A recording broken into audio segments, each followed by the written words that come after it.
Hi friends, ಎಲ್ಲರಿಗೂ ನಮಸ್ಕಾರ. Welcome to the UK home cook ಚಾನಲ್ನ ಸಬ್ಸ್ಕ್ರೈಬ್ ಮಾಡ್ಕೊಳ್ಳಿ ಮತ್ತು ಬೆಲ್ಲೈಕನ್ನ ಪ್ರೆಸ್ ಮಾಡಿ. ಇವತ್ತು ನಾವು ಹಾಲನ್ನು ಬಳಸಿ ಹೋಟೆಲ್ ಸ್ಟೈಲಲ್ಲಿ ಚುರುಮುರಿ ಸುಸ್ಲಾ ಹೇಗೆ ಮಾಡೋದಂತ ನೋಡೋಣ. ಇದಕ್ಕೆ ನಾನು ಇಲ್ಲಿ 200 ಗ್ರಾಮ್ ಆಗಷ್ಟು ಚುರುಮುರಿಯನ್ನು ತೊಗೊಂಡಿದ್ದೀನಿ. ಇವನ್ನು ನೀರು ಹಾಕಬೇಕು. ಒಂದು 3 ಗ್ಲಾಸ್ ಆಗಷ್ಟು ನೀರು ಹಾಕಿ ಹಸಿ ಮಾಡ್ಕೊಳ್ಳಿ. ಇವೇನು ಸೋಕ್ ಮಾಡೋದೇನು ಬೇಕಾಗಲ್ಲ, ನೆನೆಸಿಡೋದು ಬೇಕಾಗೋದಿಲ್ಲ. ಈ ಥರ ಹಸಿ ಆದ ಮೇಲೆ ಒಂದು 2 ನಿಮಿಷ ಹಣ್ಣನ್ನು ಅಥವಾ ಚುರುಮುರಿಯನ್ನು ತೆಗೆದು ಸೈಡಲ್ಲಿ ಇಟ್ಕೊಳ್ಳಿ. ಈ ಥರ ಎಕ್ಸ್ಟ್ರಾ ನೀರನ್ನು ಸ್ಕ್ವೀಸ್ ಮಾಡ್ಕೊಳ್ಳಿ.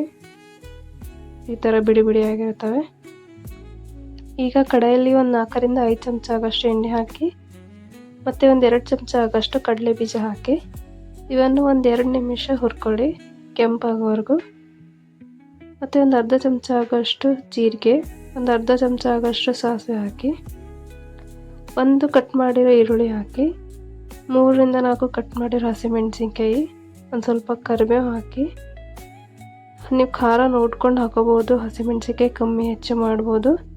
ಇವನ್ನು ಒಂದು 2 ನಿಮಿಷ ಫ್ರೈ ಮಾಡ್ಕೊಳ್ಳಿ.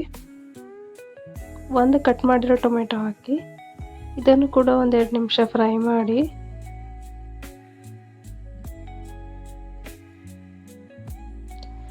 ಒಂದು 1/4 ಕಪ್ ಆಗಷ್ಟು ಹುಣಸೆ ಹಣ್ಣಿನ ರಸ ಹಾಕ್ಕೊಳ್ಳಿ. ಮತ್ತು ಒಂದು ಸ್ವಲ್ಪ ರುಚಿಗೆ ತಕ್ಕಷ್ಟು ಸಕ್ಕರೆ ಹಾಕಿ, ಇಲ್ಲ ನೀವು ಬೆಲ್ಲನೂ ಕೂಡ ಬಳಸ್ಬೋದು. ಇದನ್ನು ಒಂದು 2 ನಿಮಿಷ ಬೇಯಿಸ್ಕೊಳ್ಳಿ. ಈಗ 1 ಕಪ್ ಆಗಷ್ಟು ಹಾಲು ಹಾಕಿ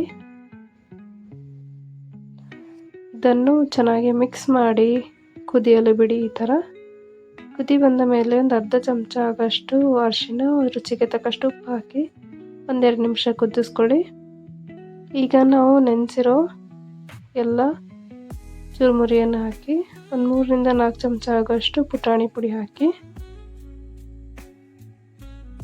ಒಂದು ಸ್ವಲ್ಪ ಕೊತ್ತಂಬರಿ ಹಾಕಿ ಚೆನ್ನಾಗಿ ಮಿಕ್ಸ್ ಮಾಡ್ಕೊಳ್ಳಿ.